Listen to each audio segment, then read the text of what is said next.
Check 1, 2. Okay, everyone, we're about to get started. So if we can silence our cell phones like I'm doing and close the back doors, side doors, I'd greatly appreciate it. I'll reiterate, please silence your cell phones.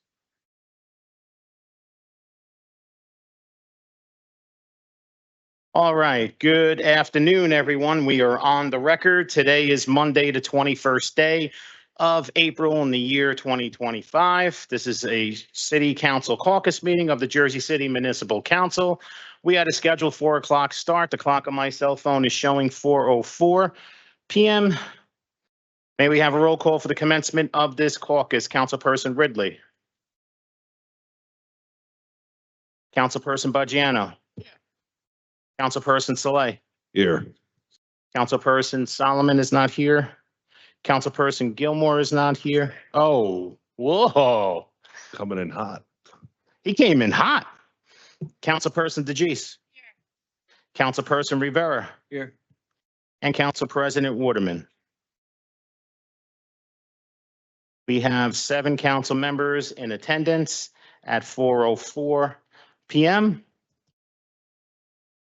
On behalf of Council President Waterman and the members of the Municipal Council, in accordance with New Jersey Public Laws of 1975, Chapter 231, the Open Public Meetings Act, also known as the Sunshine Law, adequate notice of this meeting has been provided by the posting on the bulletin board of the first floor of City Hall, the annual notice, which is the schedule of meetings and caucuses of Municipal Council for the calendar year 2025, and filed in the office of the City Clerk on Friday, November 15, 2024. In addition, at its time of its preparation, the agenda of this meeting was similarly disseminated on Thursday, April 17, 2025, at 7:03 p.m. to the Mayor, Municipal Council, Business Administrator Corporation Council, and the newspapers, and posted on the city's website, so I can certify as to our total compliance with the Sunshine Law. And I will mark Councilperson Solomon present at 4:05 p.m. So we now have 8 council members in attendance. Council President, I'm going to turn it over to you. Director Pierce.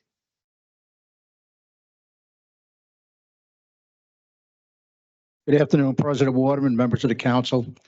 I have 5 resolutions before you today. Resolution 25-269, 10.9.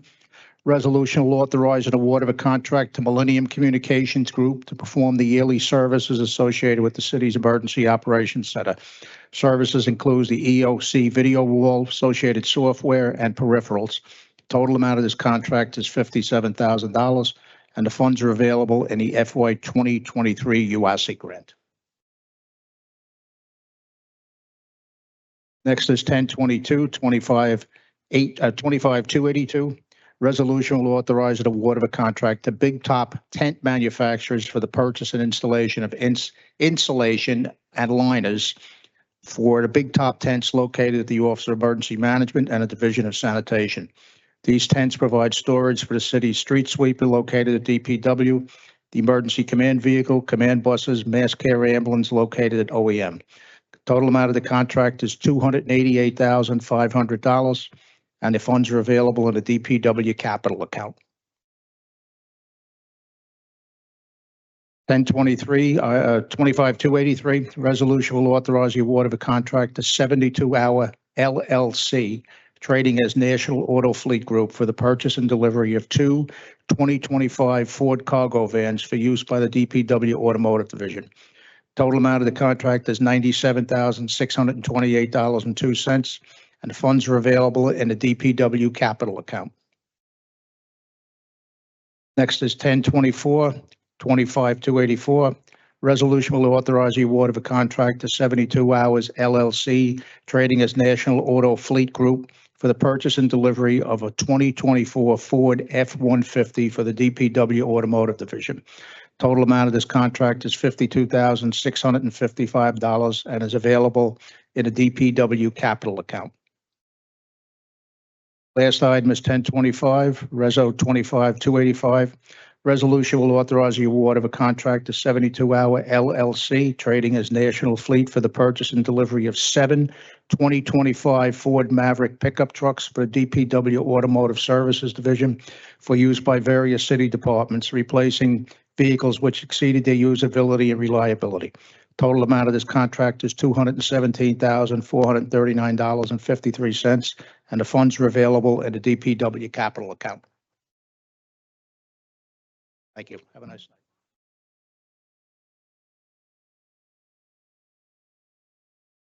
Good evening, Council President, council members. I have one resolution. It is item 10.10, Resolution 25-270. It's a resolution ratifying an award of a contract to Safeware Incorporated for the purchase of Huntress GDB 24 watch endpoint detection and response for cyber protection software through the U.S. Commodities Government Purchasing Alliance, known as Omnia Partners, for the Department of Public Safety. It's in the amount of $55,391. This particular software, as you know, I can't say too much publicly on everything but this is this is one of the main protection software that we use for the network.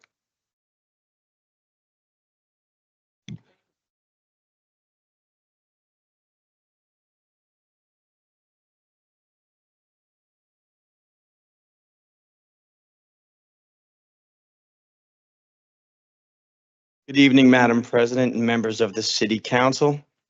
The Department of Animal Care and Control has 2 items for this evening.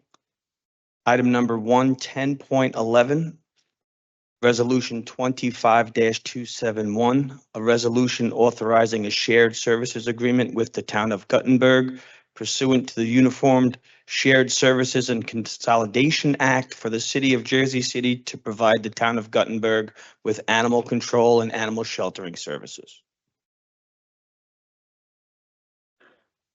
Sorry, Second. Director, sorry. This applies to both of them. Can you just give us the data on how many animals from both Guttenberg and Hoboken we received last year?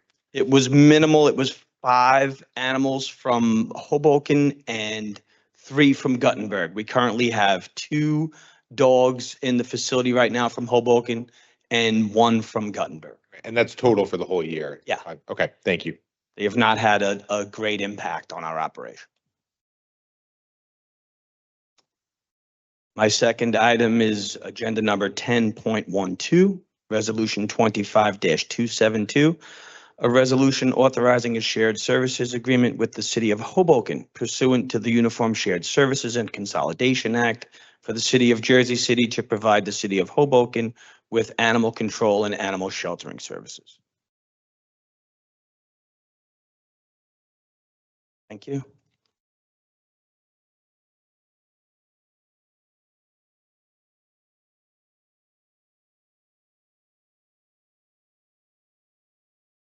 Good afternoon, Council President, members of City Council.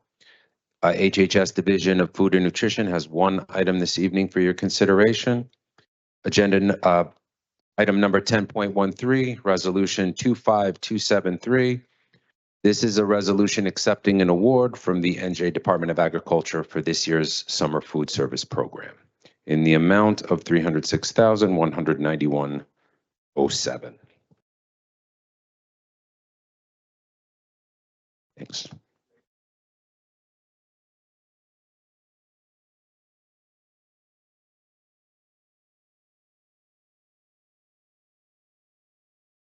Good afternoon, Council President, Council members. I'm here to present agenda number 10.1, Resolution 25-261. It's a resolution to cancel tax sale certificate 2024-0729. It's a refund of the purchase funds for misapplied funds. The refund is approximately $500.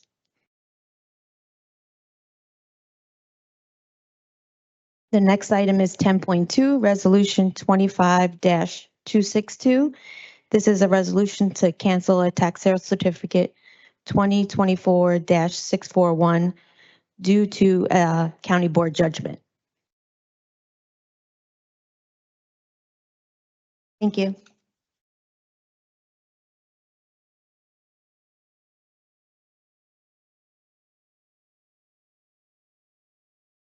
Good afternoon, Council President, council members. I have two items before you today. First item, Resolution 25-279, Agenda Item 10.19, a resolution ratifying an award of a contract to Software House International for architecture, engineering, instruction, collection of softwares through the New Jersey Cooperative Purchasing Alliance, Bergen County Co-op for the Department of Administration Division of Technology. The total amount is $50,835.90. These softwares allow us to design, edit, and render drawings and projects.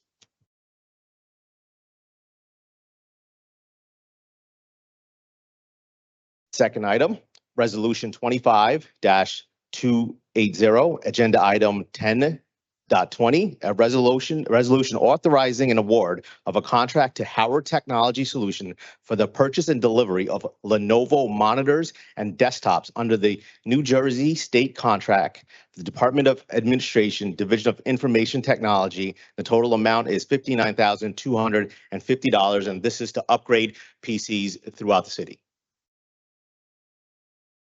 Are they all, like, do we currently use Lenovo or, okay, so we're just, That's the standard.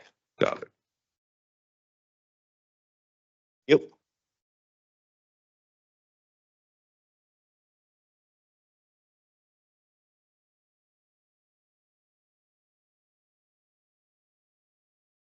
Good afternoon, Council President, council members. I have two items, two budget-related procedurals. The first is ordinance 25050, agenda number 3.1. And this is just to exceed the calendar year appropriation limit from 2.5% to 3.5%. The other item is resolution 25263, agenda. Oh, okay. Okay, sorry about that. Agenda item 10.3. This is a resolution allowing us to use a 3-year average to calculate the reserve for uncollected taxes. What's the reasoning behind that? If you could educate me. Some years we have higher collection rates, some years we have a lower.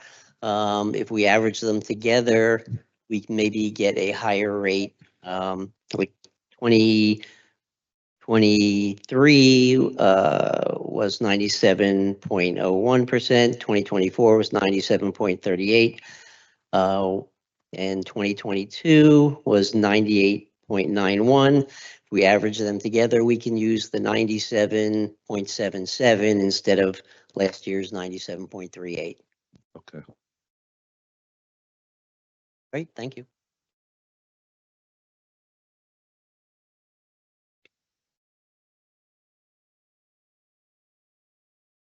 Good evening, council members. I'm here for item 10.35, resolution item 25-295. I'm introducing the city's budget for this fiscal year for this upcoming agenda and council meeting. I just want to highlight that there is a cash surplus for this year of 27.2 million this year and additional revenues of 15.1 million returning back to the general fund. And typically, as we had our budget hearings last year, we have one more budget hearing on the status of the financial statement and this budget submission that is going to be coordinated and scheduled through the council president's office. So I just open up the questions for today's introduction. Did I hear you correctly? You said there's a budget surplus? Yes, 27 million? $27.2 million and an additional revenues of 15.1. I'll save the questions for the hearing. Yeah. That works. Thank you, council.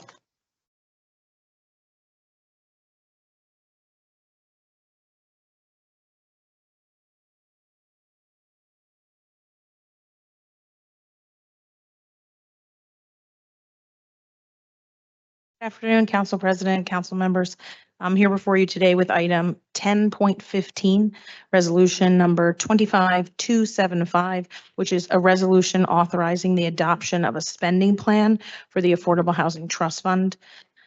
As you're aware, the City Council adopted a development fee ordinance for a dedicated revenue source for affordable housing back in June 14th of 2022. It was subsequently approved by the Superior Court in January of 2024. The next step after that is to put a spending plan in front of the courts so that in order for us to be able to spend any of this money.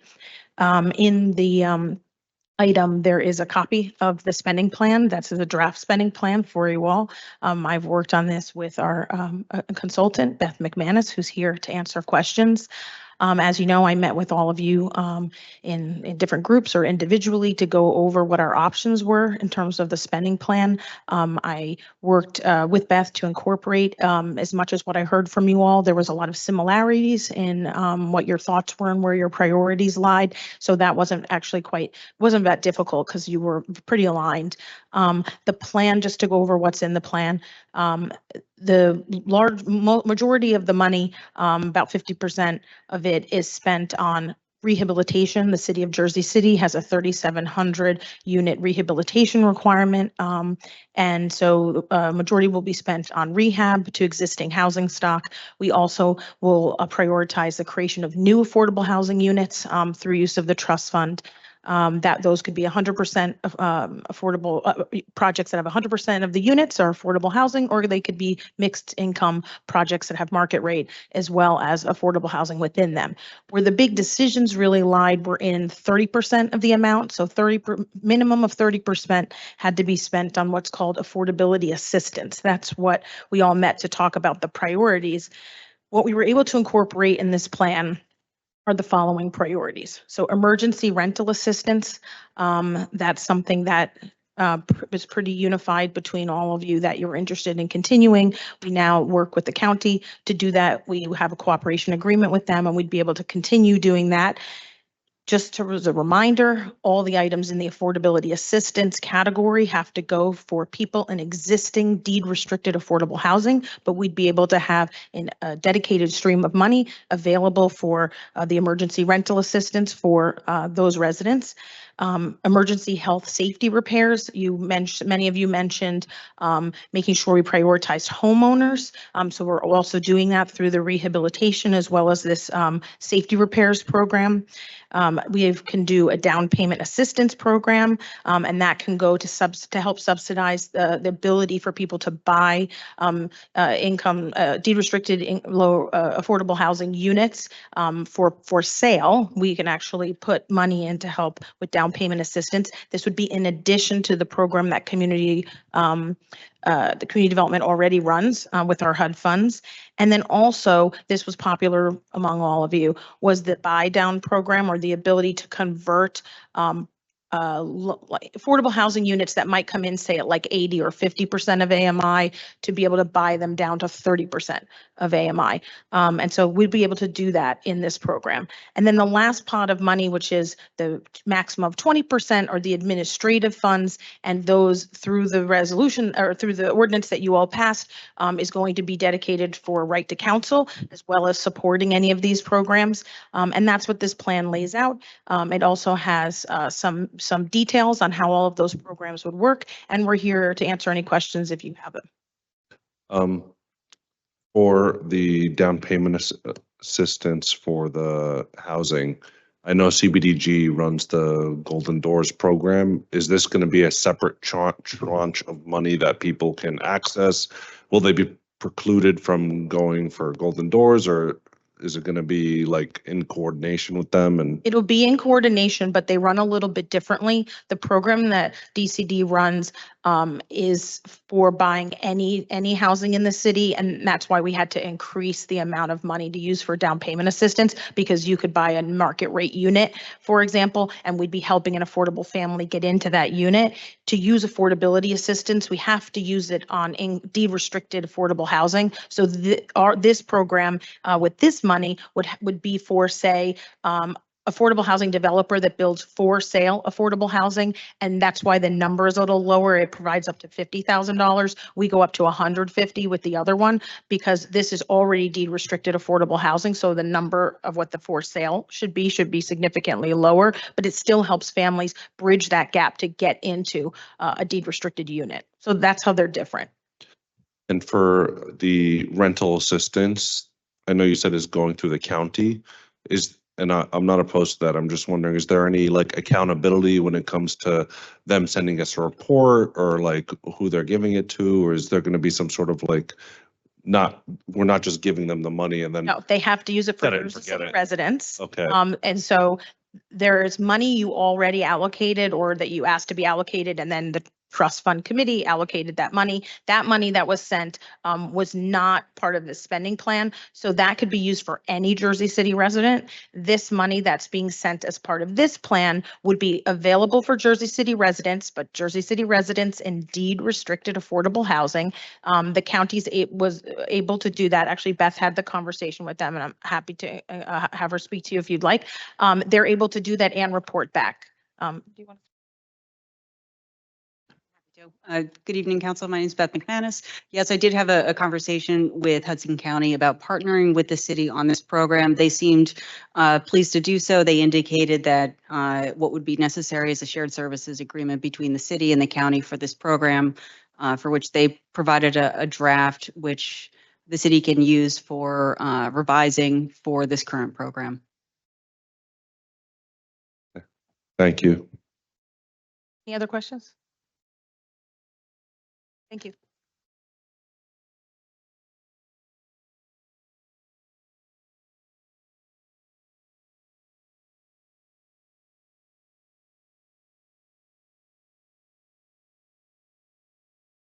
Afternoon, Council President, council members. I have one resolution for your consideration today. It's item number 10.14, resolution 25-274. It's a resolution providing local support for Seraph and Sons LLC to operate a Class 5 retail cannabis business at 3662 JFK Boulevard. It received CCB approval on October 28th, 2024, and Planning Board approval on March 11th, 2025. And there's no distance issues.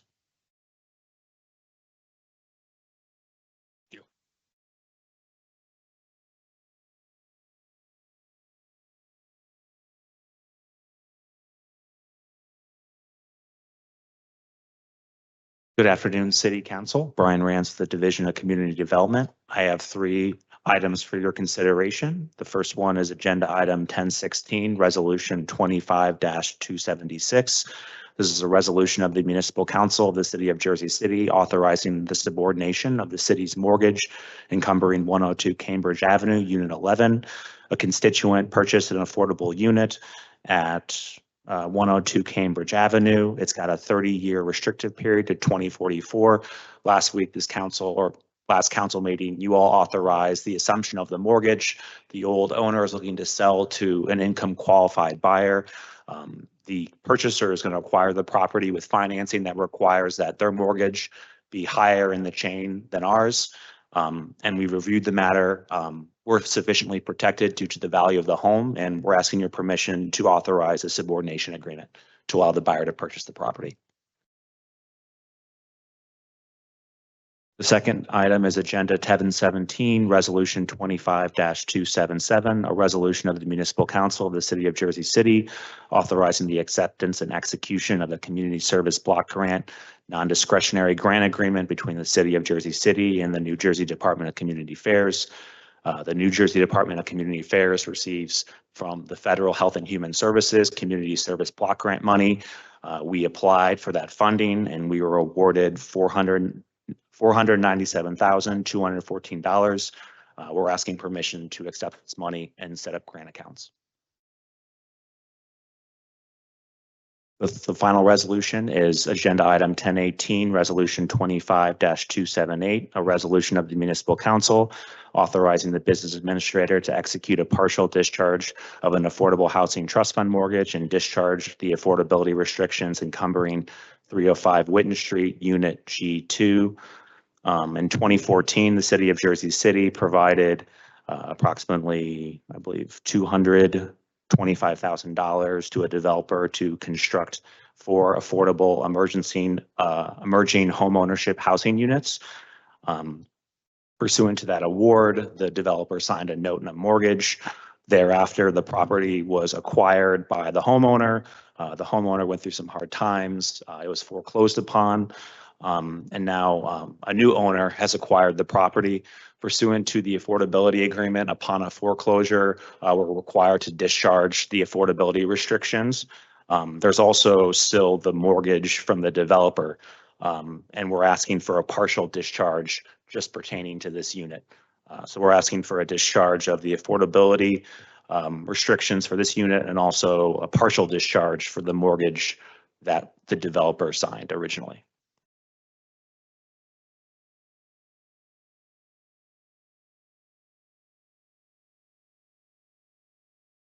I believe it was 30 years. I guess the individual that currently has ownership has been in there how long? Looks like, so the note and mortgage from the homeowner was signed in 2017. In 20. So not that long. Okay. And then so it's on foreclosure, you're saying? Foreclosure judgment already entered. It went to auction. It was sold to a non-affordable homeowner, and pursuant to the affordability agreement that the old owner signed with us, upon a foreclosure, the city is obligated to discharge the affordability restrictions. This is something that's not in our current agreements. Now, in the event that we give money for home ownership, we have a deed restriction that allows the units to survive bankruptcy, foreclosure. So this doesn't happen anymore, but in this agreement, there was a provision that said the affordability restriction was terminated. So in instance, like, do we as a city intervene when these properties are going up for foreclosure? Because what we've essentially done by default is strip the affordable unit, and now we're voting to remove the limit. So it's almost like it's counterproductive. We've created this mechanism to encourage affordable home ownership, but for whatever reason, it's almost no longer the case because of the foreclosure and all of that stuff. So is there any instance where we would come in and Yeah, it depends on each individual situation. The law department can specify more, but they evaluate each foreclosure on individual basis. They contact our office. We go through the deed restriction, the mortgage. If there is a defense to the foreclosure, they can file an adversarial answer, which would create a disputed mortgage foreclosure. And then usually what happens is the city and the lender enter into a settlement agreement that specify that the affordability will survive the foreclosure. In this instance, the deed restriction said it was going to be terminated at the foreclosure judgment. They had no defense, so that's the reason why it went to foreclosure without preserving the restrictions. Sheesh. Thank you, council. Have a great day.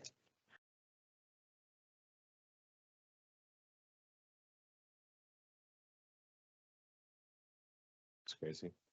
Yeah. Hello, Council President, members of the council. We have 4 items today for the Department of Infrastructure. Start with agenda item 3.2, ordinance 25-051. This is an ordinance authorizing the amendment to a dedication agreement between Grand and Jersey LLC and the city of Jersey City. This is for the portion of Regent Street that is being dedicated over to the city. There was an agreement done back in 2023, and we identified with the city's law department and the owner's representatives that there was an error in some of the exhibits that were attached to that agreement. So this ordinance is just authorizing an amendment with the correct exhibits showing the correct land survey information for that portion of Regent Street in Liberty Harbor North. Okay, Moving on to resolutions. The next one is agenda item 10.27, resolution 25-287.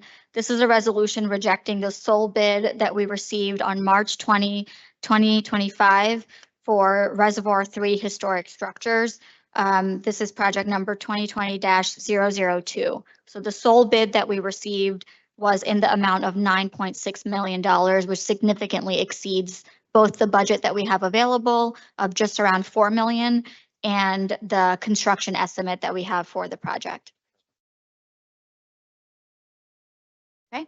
The next item is 10.28, resolution 25-288. This is a resolution supplementing the manual of loading zone designations in the city, and this designates a loading zone at 305 Baldwin Avenue, which has been requested both by council persons and members in the community.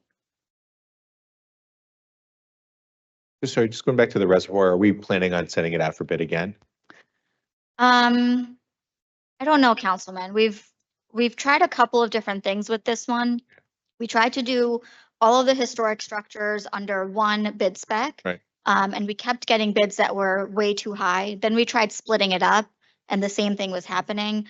So we have been applying for grants to increase the amount of money that we have available for this project and trying to get creative on advancing it. But each time we just keep having this issue of the bids coming in way too high. Got it. Okay, thanks. Are the bidders typical characters that usually bid, or are they new bidders? Like, is this like a reasonable cost estimate is what I'm trying to get to? Like, is The number that we got this time around, which was 9.6 million, is significantly higher than what the construction estimate was by professionals that we rely on in order to estimate what it's going to cost to do this work. I believe the sole bidder in this case is not someone we've worked with before. Thank you. Have to double check. Appreciate the clarification. Quick, you said members of the community wanted this loading dock? The business located at 305 Baldwin Avenue requested this, and then we got the request similarly from Councilperson Boggiano, as well as I believe the BA's office. I'm So not it's just the businesses, not the community. correct. Got it.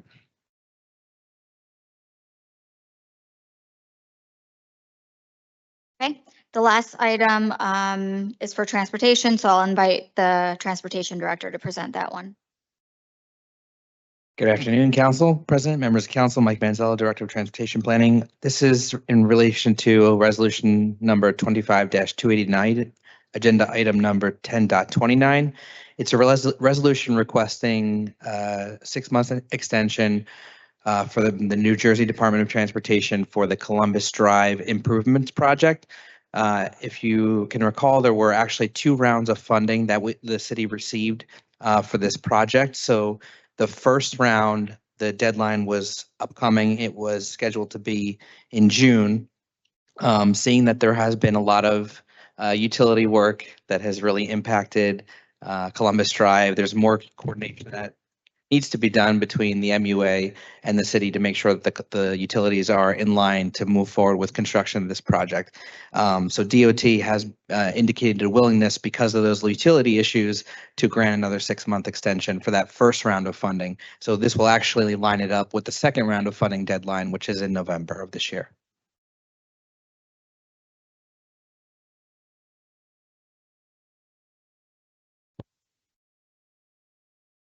Can't hear you. Traffic lights.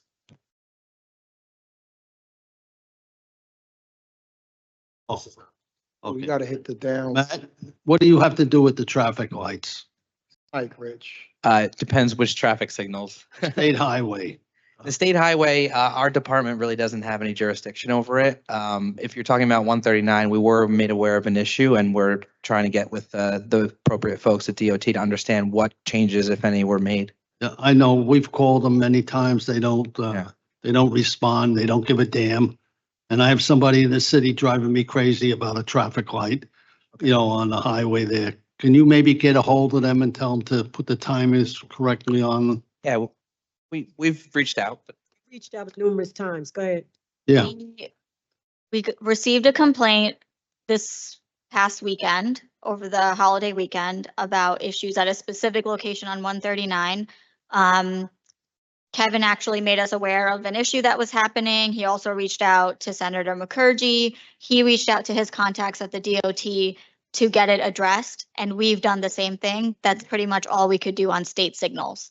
Yeah, I know. They don't give a darn, and it's a shame. It's a damn shame. Thank you. Thank you. Thank you. Go on, take it from the top. Okay.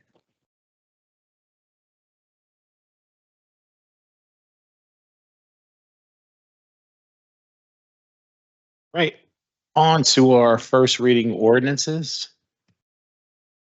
Items 3.1 and 3.2 were touched on earlier. Item 3.3, City Ordinance 25-052 is an ordinance amending Ordinance 25-010, updating the construction site safety manual with the 2024 edition to include the installation requirements and maintenance for air pressurized pipes for buildings under construction or demolition. And number 2, delete references to the 2019 edition of the construction site safety manual. Item 3.4, City Ordinance 25-053 is an ordinance authorizing the conveyance of Block 11401, Lot 14, more commonly known by the street address of 247 First Street, to the Jersey City Redevelopment Agency. Oh, that's what, Question? 3.4? Yes. Yeah. Yeah, I just have a question as it relates to, I guess, the process. So when JCR, do we have a list on any websites where it shows what properties the JCRA have recently sold and the amount associated with the property? Yeah, it'd be on their site, Councilman, but I can definitely get at least a listing of it. And the way it works is when the city were to remit a property over to them, there's a reverter clause that the city would reap the benefits from such transactions. This is, I propose.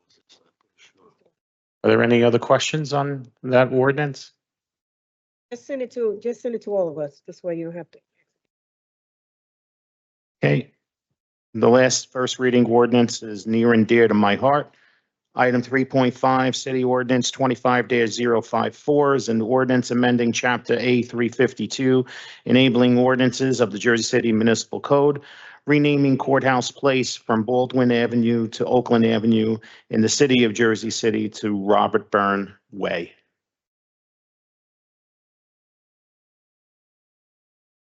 All right, on to our second reading ordinances. I believe item 4.1 is also going to be carried one more time. We just needed to have clarification from the attorney that's representing the client that's actually doing this pedestrian mall. It's regarding the notices, and I think we're going to carry this, and Corporation Counsel can confirm this to the May 21st meeting. Is that correct? Correct, yep. Okay. May 21st. Yes. And by then, we'll have all the notices sent out and be ready for a public hearing. Next, item 4.2, City Ordinance 25-026 is an ordinance amending Chapter 131 entitled Construction Codes, Uniform Construction Codes, requiring applicants for construction permits to demonstrate prior approvals from certain city officials and agencies. Item 4.3, City Ordinance 25-045 is an ordinance amending Chapter 84, Alcoholic Beverage and Cannabis, to amend regulations of cannabis establishments and cannabis distributors. Item 4.4, City Ordinance 25-046 is an ordinance of the City of Jersey City designating the Jersey City municipal offices located at 394 Central Avenue, Jersey City, New Jersey 07307 as the Michael Young Municipal Services Center. Just want to ask the administration, like after this passes, if we could get the signage changed, the lettering on the outside, and I'll send an email about that, but just so we could have it unveiled later this year. Yeah, Councilman will do a mock-up prior to anything going up. Yeah. Awesome. Same thing for the next item that Sean will read, 4.5, but we'll make sure that they're both aesthetically what we're looking for. Want to have a bow tie in there somewhere, like, on brand with Michael Youn. So, Standard governmental operations. yes, sir. Thank you. And just keep it in mind that, the 20 days must elapse. So during that 20-day waiting period, we can get everything in order.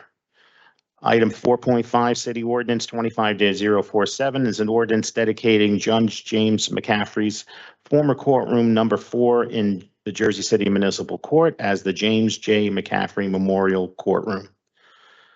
Item 4.6, City Ordinance 25-048 is an ordinance approving a 30-year tax exemption for 701 Newark Avenue, LLC, Block 7902, Lots 25, 26, 27, 28, and 29, to be known as Block 7902, Lot 25.01, more commonly known by the street address of 693-701 Newark Avenue, Jersey City, New Jersey, 07306, pursuant to the New Jersey Housing and Mortgage Finance Act of 1983, and as amended and supplemented in NJSA 55:14K-1 exec, and the rules promulgated under NJAC 5:80-1 exec.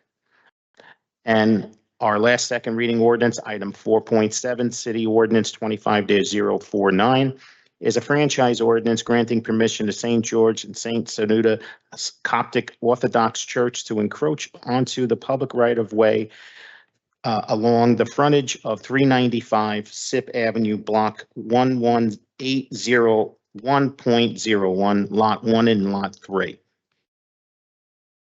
there's any questions, we have the attorney here to answer. Hearing none, we have our public speakers, which is at 45. Any questions or comments on petitions and communications 6.1 through 6.30? Yes. Okay. No, I'm only kidding. We never have questions about that. That's why I said. You came in hot, so I don't know. Maybe you had a question about. Councilman, you got me scrambling looking through pages. There are no officer communications, no report of directors when we have our claims. And on to our resolutions. Items 10.1 through 10.3 were touched on earlier.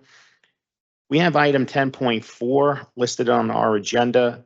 There is a problem with the numbering, and it's a resolution authorizing the City of Jersey City to apply for and accept grant funding from Hudson County Open Space, Recreation, Historic Preservation Trust Fund as a municipal partner with the McGinley Square Community Board of Glenwood Community Gardens Land Acquisition Application 128 Glenwood. I'm going to just double check when I get downstairs to make sure that this was part of the original agenda. I think it was, only because I think Renee of my staff had trouble numbering it. And I text John Mercer, so hopefully he'll get back to me too on that. Yeah, it was part of the original agenda. I did have to make changes to it. I don't know if I screwed that up for you. Sorry. We got to blame it on the acting corporation council. No. It's, I guess, when you made a change to it, that created the problem that was originally there with the numbering. But John Mercer is the guru, so we'll get it fixed. Next, 10.5. Resolution 25-265 is a resolution honoring the Katyn Memorial Day of Remembrance. Didn't we do this last year? Council meeting? I think what we did last meeting is accept a gift from them. Okay. Okay. Sorry. It looks very similar. Sorry, deja vu almost. Next, item 10.6, resolution 25-266 is a resolution of the City of Jersey City Municipal Council authorizing the city to enter into a memorandum of understanding with Local 246 for a successor collective negotiations agreement with a term of January 1st, 2023 through December 31st, 2026. Council, this item 10.5, 10.6 and 10.7 is the reason we're having our closed session on Wednesday. So I just asked to refrain any questions until we have our closed session. And if there's any questions about other collective bargaining units, we'll be able to address it at that meeting as well.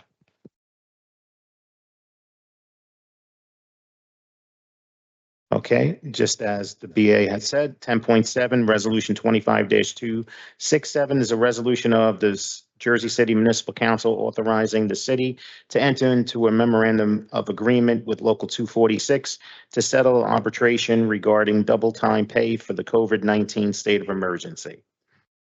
Item 10.8, City Resolution 25-268 is a resolution authorizing the City of Jersey City Risk Manager to issue a certificate of insurance and of identification agreement for a community event hosted on 500 Manila on May 7th, 2025 by the Office of Councilperson James Solomon. We pay insurance. What event is this?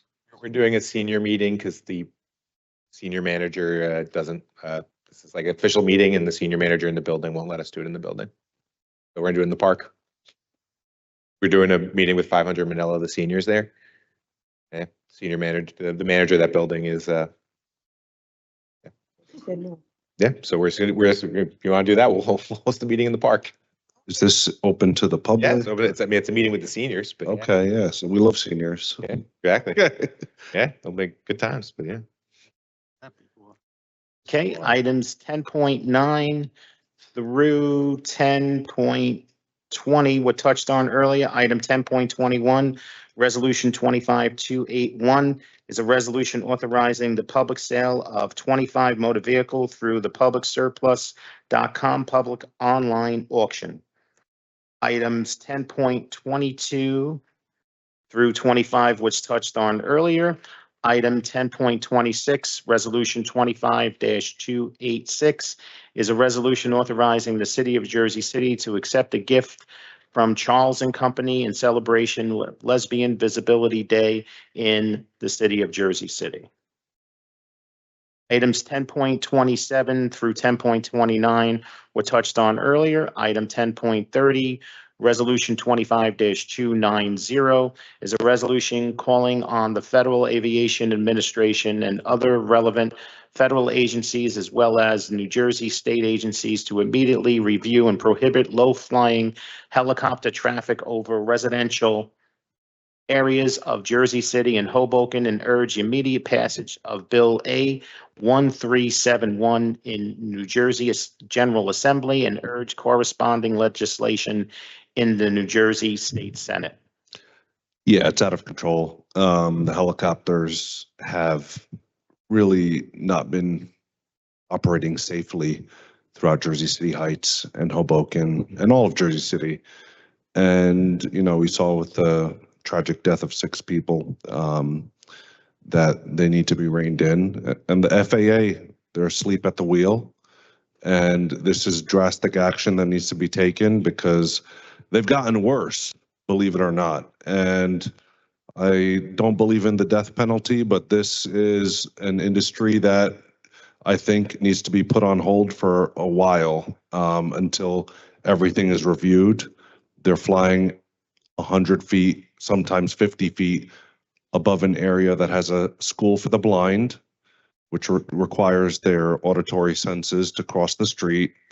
I get complaints from veterans who have post-traumatic stress disorder regarding the frequency of these airplanes, the helicopters.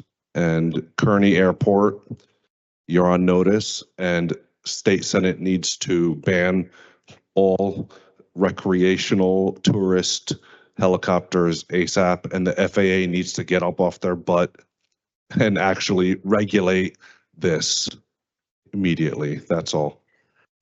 So let me just add to that. So I'm actually glad that this is on the agenda. I'll echo some of the words that the councilman said, but like I put on my social media, you know, I have council colleagues up here that are running for mayor. We as some of us here are running back as council colleagues. I think this is something that we need to put our differences to the side and bring this subject up every time we have an opportunity, because 6 people died, and Kearney, New York could care less about what happened to those people. I actually went to the Heights yesterday and the day before yesterday, and it seems like the choppers are like flying even lower. And, it's something that we have to nip in the bud. And like I said, I think we need to come, I know my council colleague who put the resolution is running for assembly. So that's the first thing that should be on his agenda when he gets in there. So we need to make sure that this happens and, rattle them up over there. We've been asking for the last 5 years for something to be done, and nobody has paid attention to anybody in Ward C, Ward D especially, and it's a shame. And when the people were here the other day from the FAA, some of the questions that were asked, where's this, where's that piece of the plane, instead of talking about the issues. Yeah. Hey, Sean. Alrighty. Our next item, 10.31, Resolution 25-291, is a resolution recognizing April 2025 as Sexual Assault Awareness Month. Item 10.32, Resolution 25-292, is a resolution recognizing and designated April 2025 as Native Plant Month. Item 10.33, Resolution 25-293, recognizing the month of April as Sikh Heritage Month. Next, item 10.34, Resolution 25-294, is a resolution appointing Maureen Ewlings as council member for Ward B to serve until the next general election, November 4th, 2025. Hold on. Yeah, I got a lot of questions. Trying to figure out a few things here. Legal and John, if y'all can help me out, just as it relates to the process, because I know several people reached out, sent their resumes. This person, She's here. she's here. Yes, she's Maureen is here to answer any questions that you may or may. here. Well, I mean, my questions is strictly centered around the actual process. Okay. Is there a notice that has to go out? Is there the opportunity to do meetings with all of the candidates who have requested? Because I briefly remember probably about 60 days ago, when I brought up the appointment at the rec department. Many people had concerns as it relates to other people reaching out, doing interviews, having a fair process. I just want to make sure that the process are fair across the board, irregardless of who's appointing who, what position is going to be filled. So if we could just talk about a little bit of the process. Sure, this is a little different than the appointment of a director, but here, when there is a vacancy, it is up to the council to vote on and appoint, to vote on and put forward the new person to fill the vacancy up until the election. The administration can take resumes, and how we've done it in the past is that we put somebody up for council consideration and the council takes a vote. I know Maureen for over 30 years. Rich, can I finish? Oh, I'm sorry. I thought you were finished. No, I'm not finished. So, I mean, is there there's no opportunities to do interviews? There's no, like a notice for people to apply? There's no set process like that, no. There's no set process. Councilman, the way it works is there's a 30-day vacancy law that has to be filled within the 30 days. So the administration put up a community advocate and, to fulfill the term for the remaining of the year. I think you could hold your own interviews too, because Councilman Solomon interviewed me and interviewed a bunch of Ward D candidates when the late Councilman Michael Yoon passed away. So if you want to have an interview with her or interview Danielle, I mean, I would like we should interview everyone who expressed interest in it. Right? We have 30 days. And I mean, I'm not saying that she's the right candidate or the wrong candidate. What I'm saying is the process needs to be fair and accessible to everybody. Whatever the outcome is, the outcome is. We're essentially just talking about what is the process. If we have 30 days to fill the vacancy or to vote on it, right? Why don't we do our due diligence? I think it's only 4 people that have expressed interest. So at the very least, if we can, as a council, maybe 2 at a time, 3 at a time, To you. just take the consideration of all of the people who's inquiring about it. I think that's, that's a fair way to go about it. It would have to be completed within the next 30 days or it remains vacant. Okay. No, I think that's something we should be able to do within the, It has to be the next council meeting at the latest. I know, as I said, It's I'm up to sorry. each council person. They person. want to do it. Well, I would like to interview everybody that submitted their resume. I mean, if I got to do it by myself, I'll do my due diligence. I'm not like, it just has to be a fair process. Each council person interviewed me, actually. I had to interview with all of them when the late Councilman Michael Youn passed away. So you gotta win each vote, and you have to secure, you can't take anybody for granted. I just want to say something. I know Maureen for over 30 years, and I'm looking forward to her sitting right here next to me. Every council member can make their own process though, so I field a different question. And I agree with the councilman that I'd like at least a chance to interview all the folks that send resumes out. So I received 3. So my preference would be to vote in May and have us interview everybody.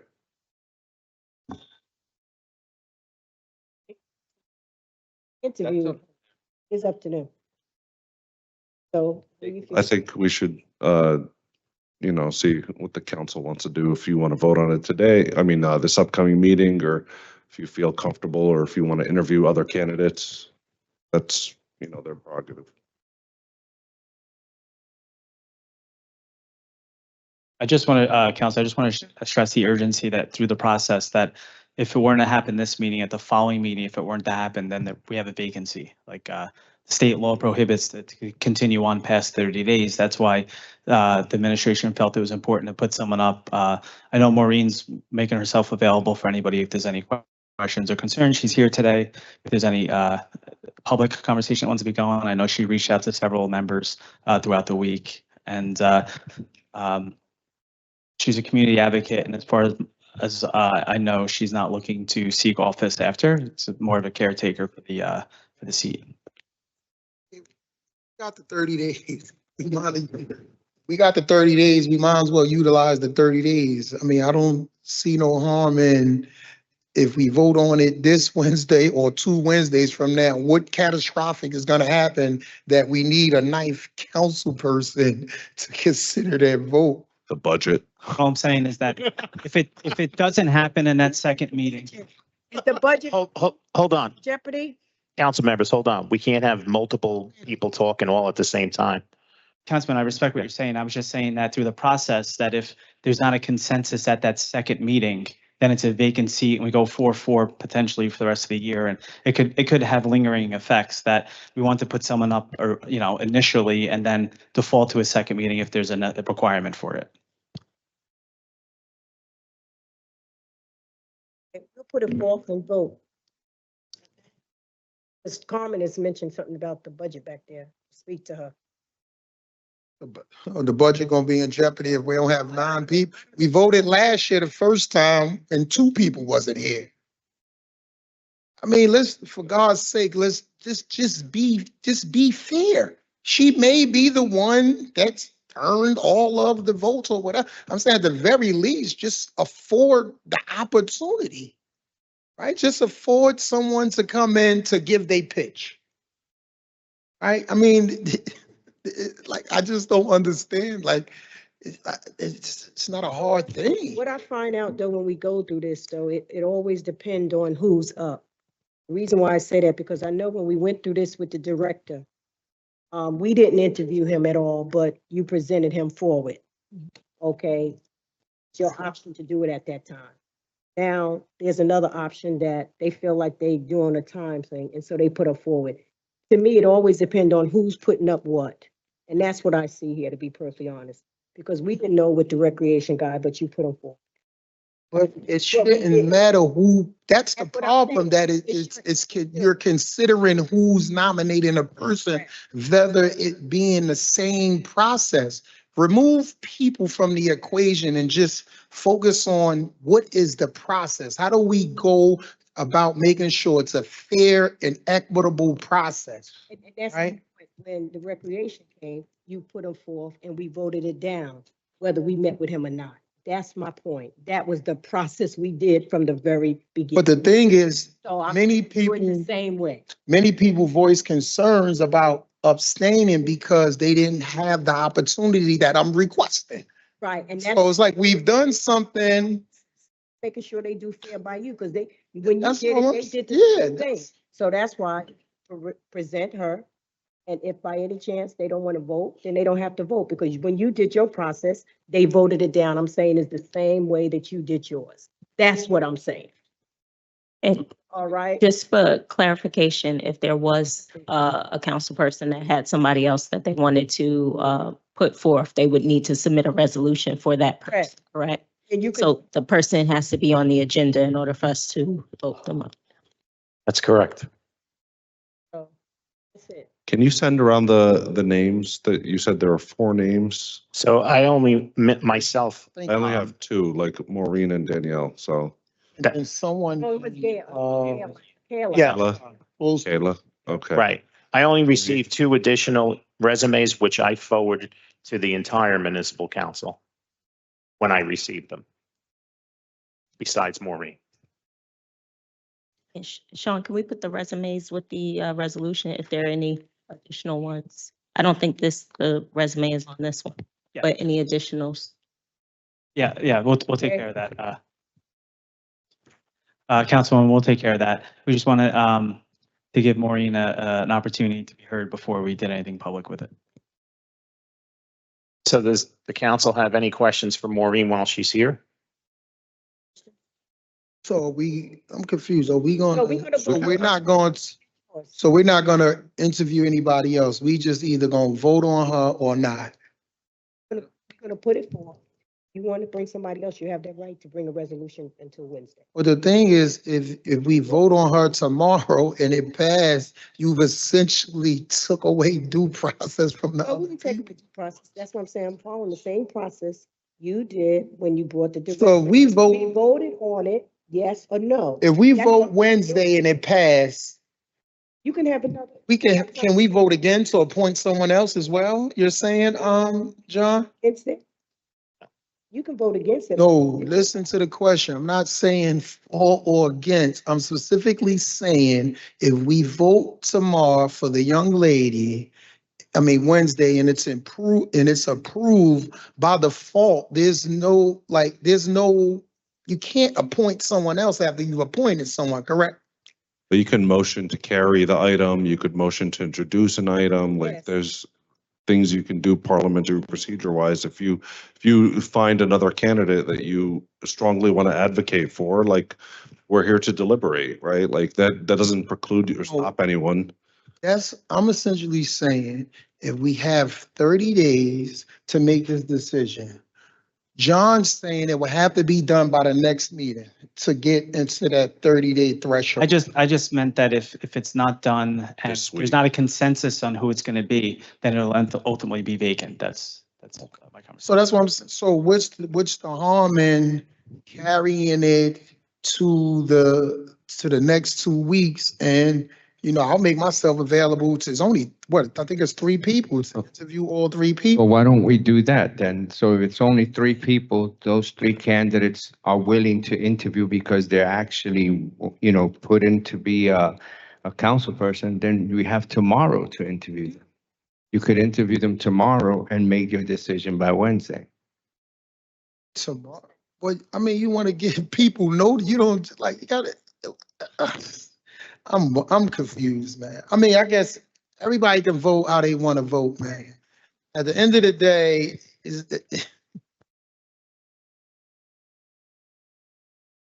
but the thing is, you don't know what council people are going to be available on such short notice. That's what I'm saying. So Full time. We're full time. Yeah. We're full time. Go ahead, Sean. Alrighty. Item 10.35, which touched on earlier, item 10.36, which is listed as a late item, and this is nobody's fault but my own. It's all on the clerk this time. It's a resolution 25-296, resolution authorizing the payment of a claim submitted by Document Reprocessors of New York for the provision of the document restoration services. So this is the very last payment, council members, that we need to make to document reprocessors to finalize their billing. And because we got all of the approvals from the state of New Jersey to destroy the original records that were restored, and we have all the original records digitally now, and now it's going to be up to IT to just give each department access to those records. So this is the final payment, and again, I forgot to hit export, and I didn't before we published the agenda, so you can blame the clerk for the late item that's on there.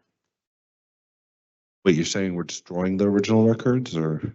So yes, we got permission from the state of New Jersey to destroy the original records because these records, these original records that we're referring to are records like ordinances, resolutions, etc., that were in 4 feet of water that was mixed with sewage, river, you name it, was on it, fortunately. And this company restored all of these records, and now we have a digital copy of these records, according to state guidelines. Rich, you have any objections?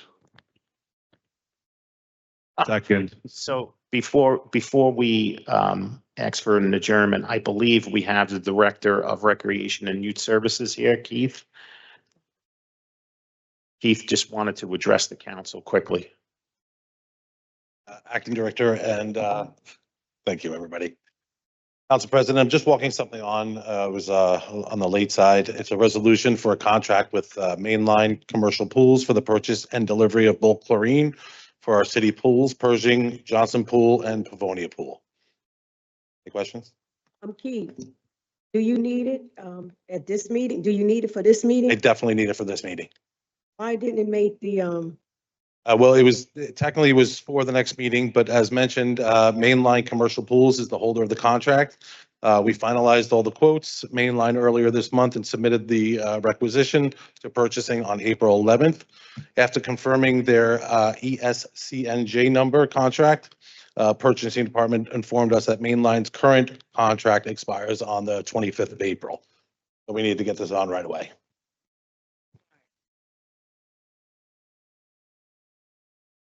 We want people to swim. Okay. So as long as the council agrees, we'll have 2 late items. We'll have mine and we'll have Director Donut's Pool's late item. Motion. With that being said, motion to adjourn at 5:10 PM was made by Councilperson Saleh. May I have a second? I'm going to give the second to Council President Waterman because she was in the mic. On the motion to adjourn at 5:10 PM, all council members present by acclamation, please say aye. Aye. We are out of here at 5:10 PM. Thank you so much, everyone present and everyone watching at home. Remember, teamwork makes the dream work. Have a great night. Stay safe.